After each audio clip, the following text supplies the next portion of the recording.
I'll never forget the sting of that night, the moment my son and his wife made it clear I was no longer welcome. I was standing in the middle of their beautiful home, a place where I had once felt like family, when the words hit me like a slap across the face. They told me I was a burden, that I should be grateful for the scraps of kindness they had shown, and that from now on, I needed to find somewhere else to live. The room was still buzzing with laughter from their friends.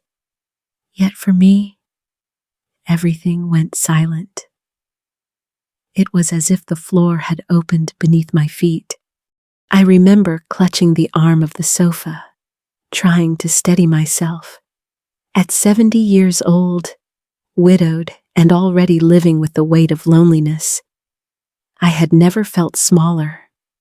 My own flesh and blood, the boy I had carried in my arms, was now standing tall beside his wife, letting her speak for him, watching me with eyes that avoided mine. That avoidance, that refusal to defend me, was the sharpest knife of all. I had been invited under the pretense of sharing a family dinner. Instead, I found myself on trial, accused of taking up too much space, of costing too much money, of being an inconvenience in the home I helped keep running. The humiliation burned through me. Their friends in the next room were clinking glasses, oblivious, while I fought to hold my dignity together like a fragile vase already cracked. It's strange, the thoughts that come in moments like that. I wasn't angry at first. I was hurt, gutted, hollow. I thought of my late husband, how he had always promised me that family would be my shelter, not my storm.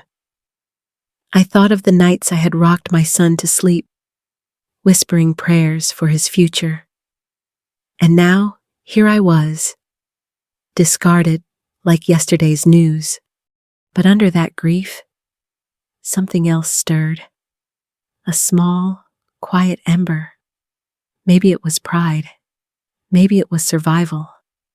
But in that instant, I knew this wouldn't be the end of my story. No, this was only the beginning. And if you'll allow me, I'll take you back through the years of sacrifice and love that led to this moment, so you can understand why their betrayal cut so deep. When I think back on my life, it feels like a patchwork quilt stitched together with moments of sacrifice, love, and quiet endurance. I grew up in a small town, married my high school sweetheart, and believed, with all my heart, that together we could weather anything. My husband, Richard, was the kind of man who didn't say much, but when he looked at me across the kitchen table, I felt safe. We built our life one paycheck at a time, stretching every dollar, saving for the future, and dreaming of the day when things might feel easier. Our son, Michael, came into the world on a chilly October morning, and from the moment I held him, I knew my purpose. Raising him wasn't always easy. We had bills piled higher than paychecks, and a roof that always seemed to leak when rainstorms came through. But he was our joy.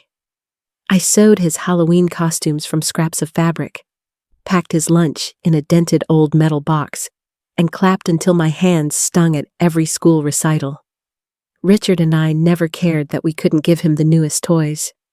What we gave him was love, stability, and a home where kindness was expected.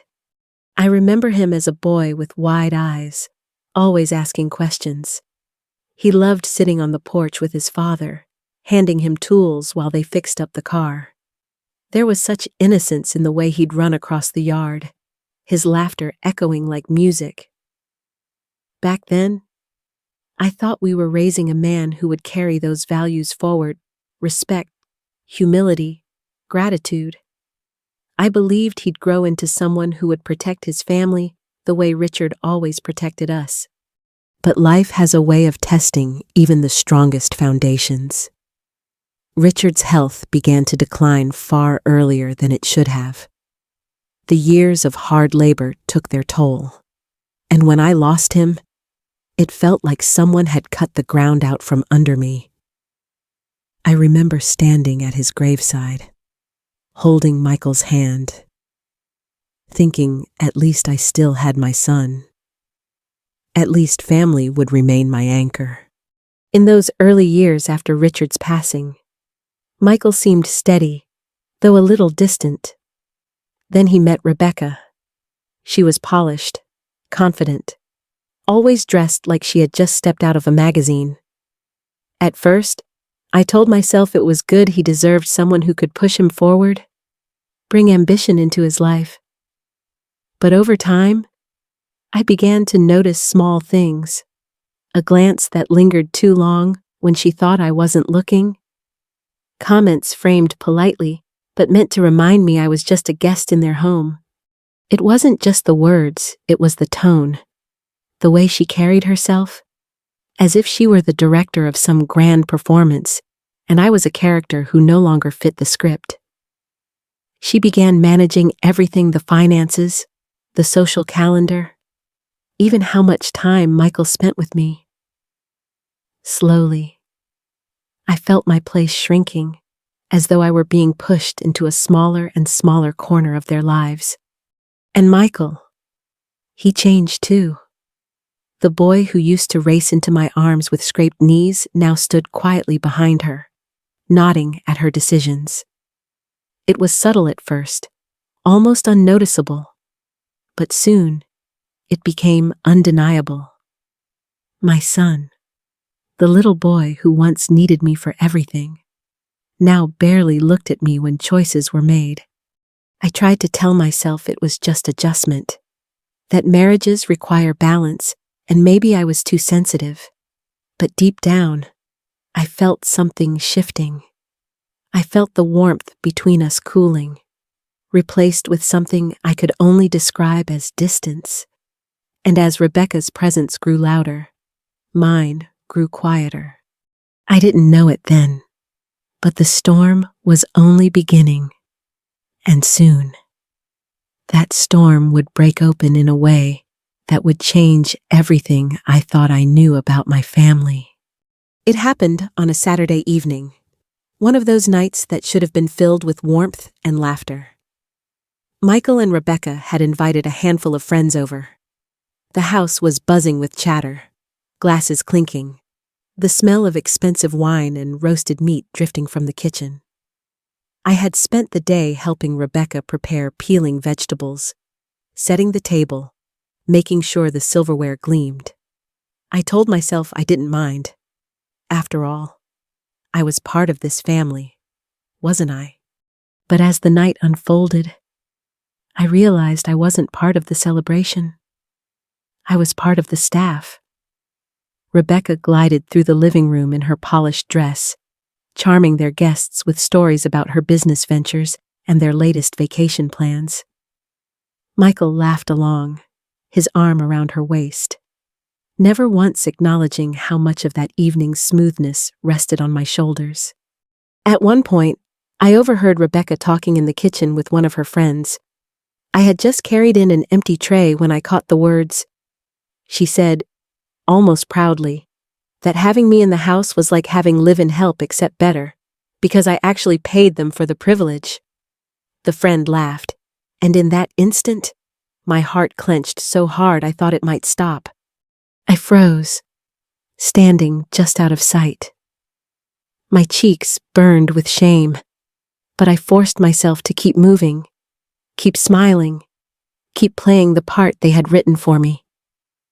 I carried the dirty glasses to the sink, but inside, I was collapsing.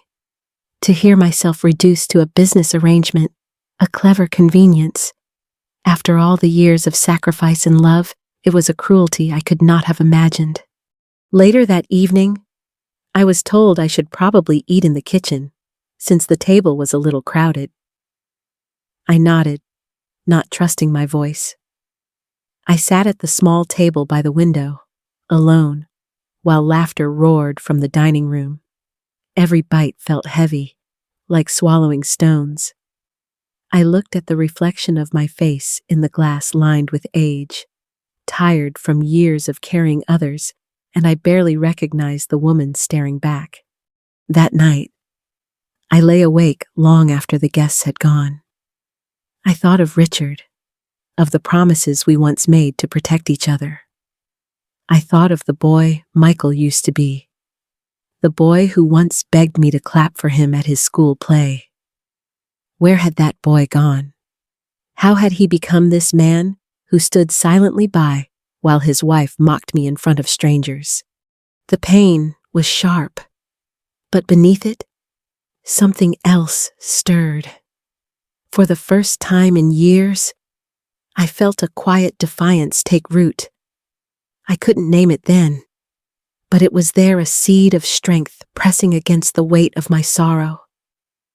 I told myself that night that they might see me as invisible, as expendable, as someone to use, but they were wrong. They had no idea what I still carried, no idea what had been left for me, or what I had quietly preserved through all these years. That knowledge, the hint of something greater waiting beneath the surface, was enough to steady me as I closed my eyes and whispered to myself, "This isn't the end of my story." After that humiliating evening, I felt like I was walking through fog. Every corner of the house seemed to whisper reminders of how little I mattered there. My footsteps echoed in hallways that weren't mine, and each morning I woke up wondering how long it would be before they decided to push me out altogether. But one quiet afternoon, as I sat in my small room sorting through an old cedar chest, something shifted. Inside that chest were remnants of a life I had almost forgotten: Richard's watch, our wedding album, and a stack of letters wrapped in twine. Beneath those letters, I found a folder I had tucked away years earlier.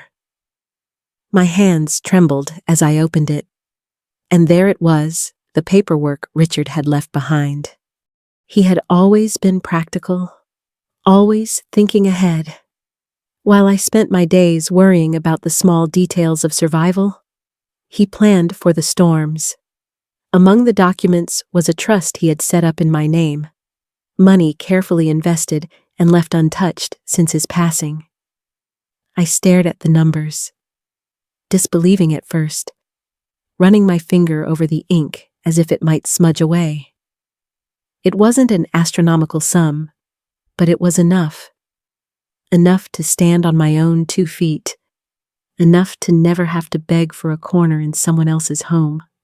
For a moment, I just sat there in shock.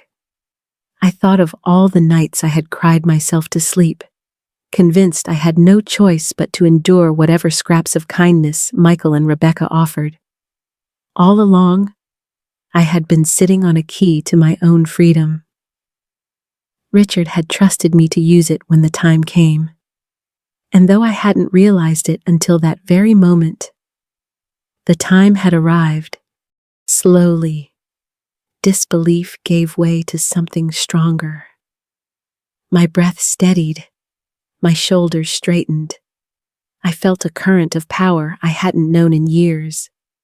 The same woman they had called a burden, the one they thought could be pushed into a basement or dismissed with cold smiles, was far from powerless.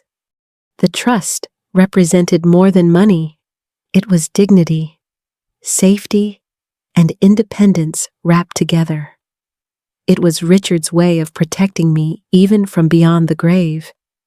And as I held those papers in my lap, I could almost hear his voice reminding me that I was stronger than I knew. I folded the documents carefully and tucked them into my purse. A plan began to form in the corners of my mind. I didn't need to scream. I didn't need to beg. I simply needed to bide my time and choose my moment. The seed of defiance that had been planted on that painful night was no longer just a spark. It was catching fire. And soon, Michael and Rebecca would discover that the woman they thought they could exploit still had the power to change the story. The confrontation was coming, and for the first time in years, I was ready. It didn't take long for their true intentions to show. A week after that dinner party, Rebecca brought up the idea of a long-term arrangement for me. She spoke smoothly, as though she were doing me a favor, but the meaning underneath was sharp. They wanted to move me into a so-called assisted living facility, one where, as she put it, I would have people my own age around and less responsibility. Michael stood beside her, nodding, pretending this plan was born out of concern. But I could see it in his eyes. This wasn't about my comfort. It was about clearing me from their perfect picture. Every day that followed, the pressure grew. They started leaving brochures for retirement homes on the kitchen counter. Subtle suggestions turned into pointed reminders. Rebecca reminded me of how unpredictable my health might become. Michael echoed her worries, saying I should think about the strain I might place on them if something ever happened. Their words dripped with false compassion, but underneath was calculation. On the surface, I remained quiet, nodding, even pretending to consider their ideas. But inside, I was busy building my own plan. Late at night, when the house was quiet, I opened Richard's folder again. I reviewed the trust documents, called the lawyer whose name was listed there, and arranged a private meeting. Walking into that lawyer's office, I felt nervous, almost guilty. But as he explained the details, that the trust gave me complete financial independence, that Richard had prepared this to ensure I'd never be at anyone's mercy, I felt my strength return. I started gathering everything: copies of the documents, my identification, proof of the payments I had been making each month. While Rebecca thought she was orchestrating my exit, I was preparing my liberation. Each piece of paper I tucked into my purse felt like a weapon, not of anger, but of truth. The tension in the house grew unbearable. Rebecca became bolder, speaking about me as though I weren't even in the room. She told Michael they could finally renovate the basement once I moved out. They whispered about how the extra money from selling some of my things could go toward their next vacation. They truly believed I was trapped, too weak to fight back, too dependent to stand alone. And then came the moment. One morning, as we sat around the kitchen table, Rebecca brought it up again. This time, she laid down papers for me to sign authorization forms. She called them. Signing would mean handing over control of my finances, letting them manage things responsibly for me. Michael sat there, silent as always, letting her speak for them both. I remember looking at those papers, then lifting my eyes to hers. For the first time in months, I didn't feel small. I didn't feel trapped. I felt powerful. Slowly, I pushed the papers back across the table and pulled out my own folder. Their smugness faded the moment they saw the official seals, the signatures, the proof that I was not some helpless dependent. I explained, calmly but firmly, that Richard had left me a trust large enough to secure my independence for the rest of my life. I explained that I had already spoken to a lawyer, already made arrangements, already planned my next steps. The shock on their faces was priceless. Rebecca's confident smile cracked, and Michael's face turned pale. For the first time, they realized the truth: I wasn't theirs to control. I wasn't theirs to manage. The woman they had underestimated, dismissed, and mocked was about to walk out of their house with her head held high. And this was only the beginning, because soon, everyone else would know the truth too. The reckoning came faster than they expected. By the following week, word had already spread. The lawyer I had met with arranged for me to finalize the trust paperwork, and somehow news of my independence reached the community. A local reporter wanted to feature the story of a widow who had quietly built a life of dignity, only to be mistreated by her own family. At first, I hesitated, but then I thought, why not? Why should I protect those who had shown me no respect? So I agreed. The interview was scheduled at the very house where I had been treated like unwanted baggage. When the cameras arrived, Rebecca rushed to the door, plastering on her brightest smile. She tried to introduce herself as the supportive daughter-in-law. Michael hovered behind her, stiff and uneasy. They thought they could spin the story in their favor. But I had other plans.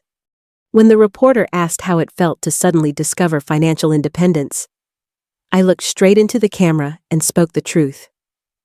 I explained how I had been living in my son's home, paying them every month, cooking, cleaning, and caring for their children, yet treated as if I were an expense, a burden. I said, with my voice steady, that family should never be about profit, that love cannot be measured in rent or convenience. Rebecca's smile faltered. Michael shifted uncomfortably, his face pale under the lights. And in that moment, I gave them words they could never erase. Respect is the true currency of family. Without it, no amount of money can buy love. The room went quiet except for the hum of the cameras.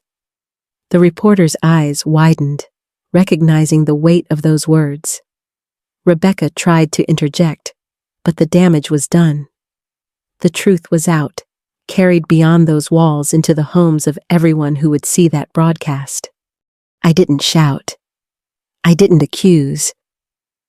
I simply told the story as it was, and in doing so, I reclaimed my dignity.